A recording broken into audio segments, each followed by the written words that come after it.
Halo, saya Jijul Hakim dari kelas 12 IPS 3 mau menceritakan tentang masa penjajahan Jepang di Indonesia. Oke. Nah, pasca penjajahan Jepang mengaku sebagai saudara dekat Indonesia dengan istilah Hakoichiu. Saat Jepang melakukan kolonialisme di Indonesia, Jepang melakukan kebijakan penyimpangan. Di sini kebijakan dan penyimpangan masa pendudukan Jepang. Nama kebijakannya yang pertama ada Romusha, yaitu kebijakan untuk membangun sarana perang seperti contohnya benteng, parit, dan bandara. Yang kedua bersifat sukarelawan, dan yang ketiga hanya dilakukan di dalam negeri. Nah, penyimpangannya, pembangunan secara perang dilakukan secara paksa tanpa kenal waktu, menjadikan keharusan bagi sebagian besar masyarakat Indonesia. Ketiga, terdapat beberapa pekerja yang dikirim ke luar negeri gitu. Nah, yang kedua nih, nama kebijakannya adalah akses pendidikan ke semua kalangan. Nah, kebijakannya, akses pendidikan yang sebelumnya hanya diberikan kepada bangsawan menjadikan terbuka untuk seluruh masyarakat Indonesia.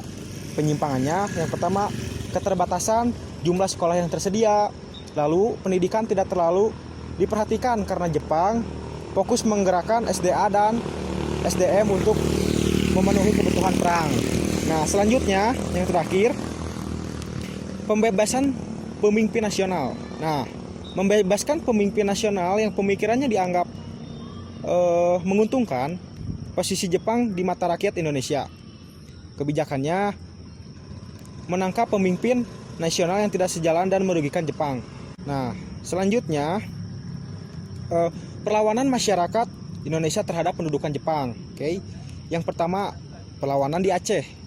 Itu terjadi pada 10 November 1942. Dipimpin oleh Teku Abdul Jalil dan disebabkan karena penolakan masyarakat untuk menghormati Dewa Matahari, dan yang kedua, penderitaan masyarakat akibat penyimpangan kebijakan Romusha. Nah, yang kedua, perlawanan di Singaparna. Perlawanan di Singaparna terjadi pada tahun 1944 Februari, dipimpin oleh Kiai Zainal Mustafa, disebabkan karena penolakan mengikuti penghormatan kepada Kaisar Jepang. Nah, yang terakhir, perlawanan peta atau pembela tanah air di Blitar. Nah, terjadi pada 14 Februari 1945, dipimpin oleh Supriyadi, disebabkan karena menumpuknya penderitaan masyarakat, merupakan pemberontakan terbesar pada masa pendudukan Jepang. Nah, itu materi dari kependudukan Jepang yang ada di Indonesia. Terima kasih. Assalamualaikum warahmatullahi wabarakatuh.